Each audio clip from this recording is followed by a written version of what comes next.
Good morning students, class 10th।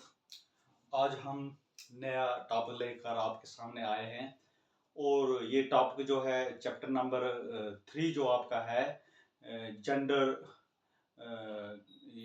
Cast and religion जो chapter है उसका ये टॉपिक है। तो आपको मालूम है कि जो पहले क्लासेस ली है, शायद आपको याद होगा कि हमने सबसे पहले जो है इसका जेंडर डिवीजन जो है वो पढ़ा था इस चैप्टर का। इसमें उसमें हमने उस टॉपिक में हमने ये पढ़ा था कि कैसे वुमेन्स या गर्ल्स को जो है डिस्क्रिमिनेट किया जाता है, चाहे वो एजुकेशन सेक्टर में हो, चाहे वो पॉलिटिक्स में हो, चाहे वो हाउस में हो, चाहे वो वर्क प्लेसेस पे हो, कहीं पर भी है तो उसको जेंडर डिस्क्रिमिनेशन जो है वो की जाती है। और वो जेंडर डिस्क्रिमिनेशन जो है आज भी कहीं कहीं पर जो है देखने को मिलती है। तो उसके बाद हमने दूसरा टॉपिक जो किया था, ये पहला टॉपिक जो मैंने पढ़ाया था वो पढ़ाया था कि डिस्क्रिमिनेशन जो है अगेंस्ट वुमेन्स। तो उसके बाद जो मैंने पढ़ाया था कि कम्युनलिज्म पढ़ाया था, फेमिनिस्ट मूवमेंट पढ़ाया था आपको, और सेकुलर स्टेट पढ़ाया था। आई होप कि आप लोगों को ये जो है आपने घर जाकर इसको देखा होगा और अंडरस्टैंड भी किया होगा, तो रिवाइज किया होगा। तो उसमें मैंने पढ़ाया था सबसे पहले कम्युनलिज्म क्या होता है, और सेकंड जो हमारा टॉपिक था। तो उसके बाद मैंने आपको पढ़ाया था कि सेकुलर स्टेट क्या होता है और फेमिनिस्ट मूवमेंट क्या होता है। ये सारी चीजें जो मैंने आपको बताई है। आज हम नया टॉपिक लेकर आपके सामने आए हैं और उस टॉपिक का नाम है कास्ट इनइक्वलिटी। इक्वलिटी होती है बराबर, और इनइक्वलिटी होती है कि जहां पर कोई भी बराबरी का हिस्सेदारी नहीं दी जाए, उसको इनइक्वलिटी कहते हैं। अब लेकिन इनइक्वलिटी किस में है? कास्ट में। देखो, जेंडर में भी हमने इनइक्वलिटी देखा था, वुमेन्स एंड मेन, गर्ल या बॉय के बीच में इनइक्वलिटी देखी थी।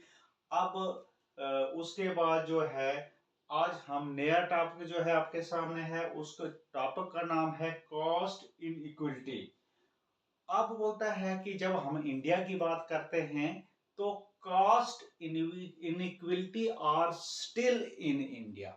मतलब देखो, पुराने जमाने से हम सुनते आ रहे हैं या हिस्ट्री में पढ़ते आ रहे हैं या पॉलिटिकल साइंस में पढ़ते आ रहे हैं, या ऐसे भी एक्सपीरियंस जो है आप अपने बुजुर्गों से पूछ सकते हो कि कास्ट इनइक्वलिटी जो है वो बहुत हमारी इंडिया में पहले से इसकी बीमारी लगी हुई थी।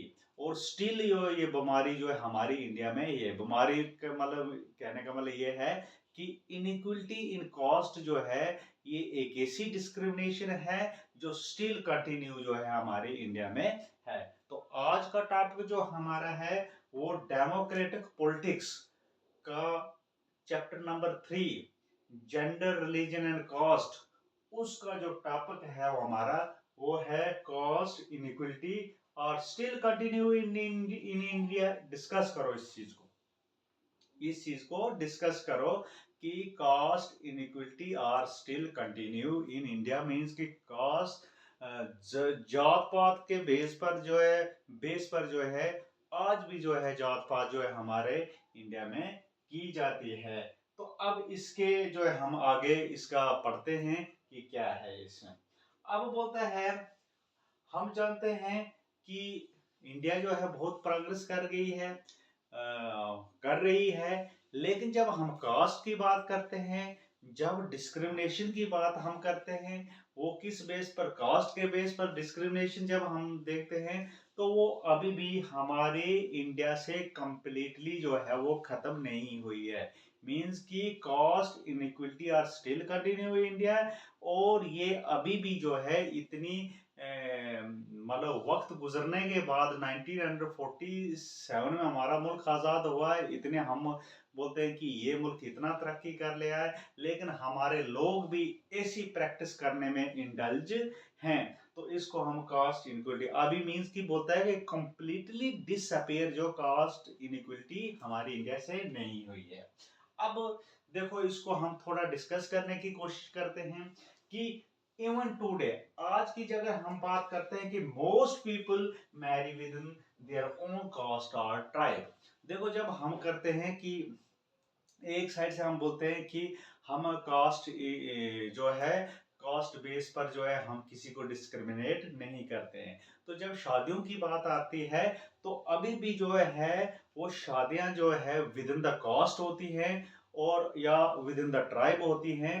लेकिन अगर कोई ऐसा मसला हो जाता है आउटसाइड द ट्राइब या आउटसाइड द कास्ट, अगर कहीं पर ऐसा मामला आ जाता है तो उस वक्त क्या होता है कि वहां पर जो कत्लो गारत जो है वो स्टार्ट, दंगे फसाद जो है वहां पर स्टार्ट हो जाते हैं। कहने का मतलब ये है कि कास्ट को हमने अपने माइंड में बिठा के रखा है। कास्ट इनइक्विटी स्टिल जो है, ये एग्जांपल मैंने आपको बताई कि अगर अभी भी कंटिन्यू जो है शादियां जो विद इन द कास्ट हो रही है, अगर कहीं कभी ना कहीं कहीं कास्ट के बाहर अगर ऐसा कुछ काम हो जाता है, वहां पर दंगे फसाद हो जाते हैं और वहां पर जो है फिर कास्ट का डिफरेंस जो है वो हमें हमें देखने को मिलता है। ये थी शादियों की बात। और दूसरा जो है, आप तकरीबन देखते रहते हो कि न्यूज चैनल्स में देखते रहते हो कि सुनने में आया आता है कि देखो भाई वो लव कास्ट का जो दूल्हा है वो घोड़े पर चढ़ के जो है वो दुल्हन को लेने जाता है, लेकिन जैसे अपर कास्ट के लोगों को इस बात का पता चलता है तो वहां पर आकर उस पर हमला होता है। इसका मतलब कहीं ना कहीं अभी भी जो है कास्ट इनइक्वलिटी जो है हमारे कंट्री में स्टिल कंटिन्यू है। ये था नंबर वन, मैंने आपको एग्जांपल बताया। दूसरा, कास्ट इनइक्वलिटी को हम कैसे जो है उसको एक्सप्लेन कर सकते हैं, दूसरे पॉइंट से हम एक्सप्लेन करने की कोशिश करते हैं। देखो कि हमारे कॉन्स्टिट्यूशन ऑफ इंडिया में है बहुत सारे कॉन्स्टिट्यूशनल जो है वो प्रोहिबिशन लगाए गए हैं कि लोअर कास्ट या अनटचेबिलिटी को जो है हम जो है वो बैन कंप्लीटली जो है बैन करते हैं। मींस की कॉन्स्टिट्यूशन हमें कहता है कि हमें अगर कोई कॉस्ट के बेस पर जो है वो हमें जो है कहीं ना कहीं अगर हमें उसमें डिस्क्रिमिनेट किया जाता है तो हम जो है वो कानून का सहारा ले सकते हैं।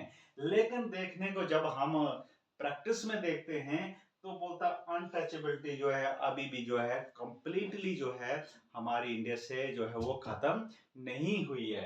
मसला क्या है कि स्टिल हमारे लोगों के दिमाग में कास्ट का डिफरेंस जो है वो हमारे लोगों के दिमाग में अभी भी वो भरा हुआ है कि कॉस्ट डिफरेंसेस जो हैं वो अभी भी हम लोग उसके बारे में बहुत गहराई से सोचते हैं। वो कंप्लीटली हमने जो है उसको खत्म नहीं किया है। अब जब हम तीसरे पॉइंट की बात करते हैं कि कास्ट इनइक्वलिटी हमें कहाँ कहाँ पर दिखती है, ये मतलब ये पॉइंट्स मैं आपको समझा रहा हूँ कि कास्ट इनइक्वलिटी हमें जो है कहाँ कहाँ पर जो है वो हमें दिखने को मिलती है। और क्वेश्चन भी आपका है कि इंडिया के कंट्री के रिलेटेड है कि कास्ट इनइक्वलिटी जो है स्टिल कंटिन्यू जो है वो इंडिया में है, वो कंप्लीटली डिसपेयर नहीं हुई है। इसको थोड़ा डिस्कस करो। तो अब तीसरा पॉइंट है, जब हम एजुकेशन की बात करते हैं, जब हम पढ़ाई इल्म की बात करते हैं तो education is not available to so called low caste. अगर बोलते पहले से भी जो है जैसा आप देखते हो कि बी आर अम्बेडकर ने जो है इसके लिए काफी जो है जद्दोजहद की है, आपने बहुत उसके बारे में पढ़ा होगा प्रीवियस क्लासेस में। तो एजुकेशन के हिसाब से जब हम देखा जाता है तो पहले से जो है एजुकेशन में जो लॉ कास्ट के लोगों को है उनको महरूम रखा है, उनको वो अपॉर्चुनिटी दी नहीं है पहले से कि वो पढ़ाई में आ गया। अगर कहीं कोई पढ़ने जाता भी था तो उसको वहां पे जो है उसको बहुत डिस्क्रिमिनेट किया जाता था बाकी बच्चों के साथ साथ।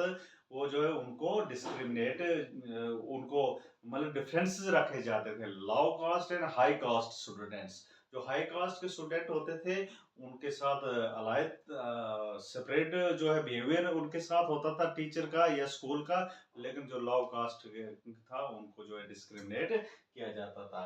तो बोलता स्टिल अभी भी हम देखते हैं कहीं पर दूर दराज इलाकों में या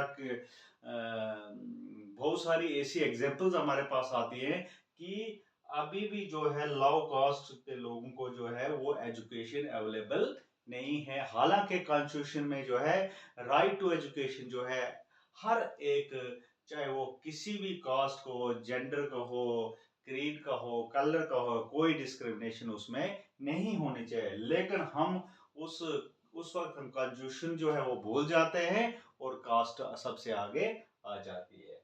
अब उसके बाद जो है जब हम इकोनॉमिक्स की बात करते हैं, मींस कि पैसे के हिसाब से जब हम इसको कंपैरिजन करते हैं, तो स्टेटस जो होता है वो closely link to the caste system.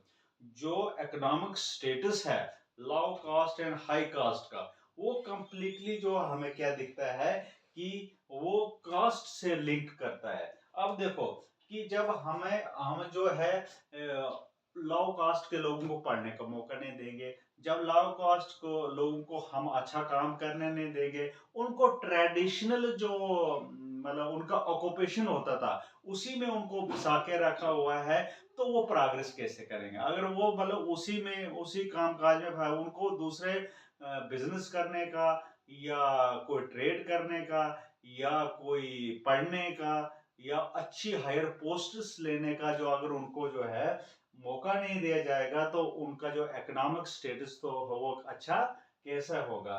तो बोलता देखा जाता है कि जो गरीब लोग हैं, जो लो कास्ट के लोग हैं, वो हमेशा हमें गरीब मिलेंगे, और जो अमीर लोग जो हैं वो हमें हाई कास्ट के लोग दिखेंगे। While the rich are the high caste, means कि रिच जो होंगे वो हाई कास्ट के होंगे। ये हमें बताता है कि caste system are still continue in India. अब उसके बाद हमने देखा कि ये चार जो मैंने आपको पॉइंट्स बताए, ये जो चार मैंने आपको इस टॉपिक में पॉइंट्स बताए, तो ये पॉइंट्स ये हमें बताते हैं कि कास्ट सिस्टम जो है वो स्टिल कंटिन्यू जो है हमारी इंडिया में है। मींस कि हमारे इंडिया के लोग अभी भी जो है कास्ट सिस्टम जो है उसमें फंसे हुए हैं। अब इसके बाद जो है मैं आपको थोड़ी जो है वो डेफिनिशंस, इसके बाद जो थोड़ी दो तीन डेफिनेशन जो है वो आपको बताने की कोशिश करूंगा। अब डेफिनेशंस क्या है? देखो आपकी democratic politics, caste, gender and ये जो है रिलीजन जो है चैप्टर, तो इसमें कुछ डेफिनेशंस इंपॉर्टेंट जो हैं वो है। नंबर वन, अर्बनाइजेशन क्या होता है? Number one urbanisation, number two occupational mobility, और नंबर थ्री जो है कास्ट हायरार्की। तीन डेफिनेशन है, हम अभी मैं आपको समझाने जा रहा हूं। एक है अर्बनाइजेशन, दूसरी है ऑक्यूपेशनल मोबिलिटी, और तीसरी जो है कास्ट हायरार्की। देखो अर्बनाइजेशन क्या होता है? जब लोग जो होते हैं, मींस पॉपुलेशन किसी एरिया की या किसी कंट्री की जो है या गांव के लोगों की जो पॉपुलेशन है वो शिफ्ट हो जाती है from rural areas to urban area. Urbanisation क्या होती है कि जब पॉपुलेशन जो है, लोग जो है रूरल गांव से जो है वो शहर की तरफ शिफ्ट हो जाते हैं, उसको हम अर्बनाइजेशन कहते हैं। याद रखना, व्हाट इज अर्बनाइजेशन? अर्बनाइजेशन का मतलब होता है शिफ्ट ऑफ पीपल और shift of population from rural areas to the urban area, this is called urbanisation. अब ऑक्यूपेशनल मोबिलिटी क्या होता है? ऑक्यूपेशनल मोबिलिटी क्या होती है? देखो, shift of one occupation to another, usually when a new generation take up occupation other than those practising their ancestors. इसका मतलब क्या हुआ कि देखो जो हमारी यंग जनरेशन है ना, चाहे वो किसी भी कास्ट की बिलोंग करते हैं या लो कास्ट की बिलोंग करते हैं या कुछ भी है, जो यंग जनरेशन है हमारी, वो जो पुराना उनका जो एंसिस्टर, जो उनके बुजुर्ग लोग काम करते थे, उस काम को छोड़कर जो है अब वो नए नए कामों की तलाश में जो बाहर निकल जाते हैं या नए नए काम जो है सीखते हैं। पुराने जमाने में अगर कोई बंदा जो है जो काम करता था, मीन्स कि किसी बच्चे का दादा या परदादा या जो बाप जो है वो कुछ और काम करता था, लेकिन बच्चे ने ये डिसाइड किया नहीं मुझे ये काम नहीं करना है, मुझे जो है नया कुछ काम करना है, दूसरा काम मुझे करना है। तो इसको ऑक्यूपेशनल क्या कहते हैं? मोबिलिटी कहते हैं। ऑक्यूपेशनल मोबिलिटी कहते हैं मतलब शिफ्ट जो है होना है पुराने काम से नए काम की साइड। दूसरे काम की साइड उसकी तरफ शिफ्ट होना, इसको हम क्या कहते हैं, ऑक्यूपेशनल मोबिलिटी कहते हैं। मींस कि जो उनके बुजुर्ग जो लोग हैं, वो जो क्या करते थे, बुजुर्ग लोग जो काम करते थे, जो काम काज करते थे, जिससे वो अपना घर चलाते थे, वो काम छोड़कर अब बच्चे उस काम को छोड़ रहे हैं, उस काम को नहीं कर रहे हैं और वो दूसरा काम कर रहे हैं। This is called occupational mobility. अब दूसरा है कॉस्ट हायरार्की। क्या होता है, देखो कास्ट हायरार्की क्या होता है कि इसमें क्या होता है, ये एक किस्म की सीढ़ी होती है। इसमें सीढ़ी को मतलब सीढ़ी के हिसाब से हम इसको मतलब एक डायग्राम जो है, मैं डायग्राम के थ्रू रिप्रेजेंट करूंगा इसको। जैसे कि ये ऐसा होता है कि जिसमें जो होता है कॉस्ट ग्रुप्स जो होते हैं, वो जो होते हैं हाईएस्ट से लोवेस्ट की तरफ जो है हमें दिखाई देते हैं। मतलब ऐसा कि अगर सपोज ये मैंने एक इधर बना ली लेटर, ये देखो इसमें जो कास्ट ग्रुप्स है ना उसको डिवाइड किया गया है। सबसे ऊपर, सबसे ऊपर जो है उसको हाईएस्ट कास्ट या हायर कास्ट के लोगों को रखा गया है। उसी के साथ साथ जो है नीचे जो है उनको क्या क्या कर दिया गया है, लोवेस्ट कास्ट को रखा गया है। तो इसी तरह इसको हम क्या कहते हैं कि कास्ट हायरार्की कहते हैं। अब बोलता कास्ट इनइक्विटी जो है वो जैसे आपके पेज नंबर 42 बुक पर, वो घर में आप देख लेना कि देखो percentage of population living below poverty line, ये कब की सेंसस मतलब कब की यह डाटा हमारे पास है, 1999 से लेकर 2000 के बीच में ये डाटा कलेक्ट किया है। और इसमें बताया गया है कि कॉस्ट एंड कम्युनिटी पहले बताया गया है कि इसमें ये बताया कि रूरल में कॉस्ट के हिसाब से रूरल में जो है कितने लोग रहते हैं और अर्बन में, देखो अर्बनाइजेशन मैंने बता दिया कि लोग अर्बन की तरफ मींस गांव से शहर की तरफ जाना, और रूरल होता है गांव वाला पोर्शन। इसमें देखो जो शेड्यूल ट्राइब है रूरल में 45.8 रहते हैं और अर्बन में 35.6 रहते हैं। अब शेड्यूल कास्ट जो है वो रूरल में 35.9 रहते हैं और अर्बन में जो है 38.3% है वो। अदर बैकवर्ड क्लासेस जो रूरल में 27.0 जो है वो रूरल में रहते हैं और अर्बन में 29.5 रहते हैं। मुस्लिम अपर कास्ट, मुस्लिम्स में अपर कास्ट जो है वो कितने हैं, 26.8 जो रूरल में रहते हैं और 34.2 जो है वो अर्बन में रहते हैं। Hindu upper caste, Hindu upper caste में क्या होता है कि 11.7 जो है वो रूरल में रहते हैं और 9.9 जो है वो अर्बन में रहते हैं। अब उसके बाद जो है क्रिश्चियन अपर कास्ट जो है 9.6 जो है वो रूरल में रहते हैं, 5.4 जो है वो अर्बन में रहते हैं। सिख अपर कास्ट जो है वो 0.0 रूरल में रहते हैं लेकिन 4.9 वो अर्बन में रहते हैं। और दूसरी जो अदर अपर क्लास जो है 60% रूरल में रहती है और 2.7 वो अर्बन रहते हैं। जितने भी टोटल ग्रुप्स का हम जब ये टोटल करते हैं तो रूरल में कितने रहते हैं और अर्बन में कितने रहते हैं, 1999 से लेकर 2000 का डाटा ये है। तो ऑल ग्रुप्स में क्या है, मींस कि जितने ये मैंने पढ़ी मतलब मुस्लिम upper, Sikh upper, scheduled caste, scheduled tribe, other backward classes, उसके बाद सिख जो हैं अपर क्लासेस, तो उसमें जो है 27% रूरल में रहते हैं और 23.4% जो है अर्बन में रहते हैं। तो इसका मतलब है कि रूरल और अर्बन में भी जो है हमें हमें जो इक्वलिटी जो है वो दिखती है, इनइक्वलिटी जो है दिखती है। अब बोलता है कि ये सारी चीजें जो हैं हमें ये इससे हमें ये पता चलता है कि जो कॉस्ट इनइक्विटी जो है मींस की मेन हमारा टॉपिक जो था वो कॉस्ट इनइक्विटी था। इंडिया का मतलब इंडिया कंट्री को हमने इसमें लिया था कि कॉस्ट इनइक्विटी जो है स्टिल कंटिन्यू इन इंडिया।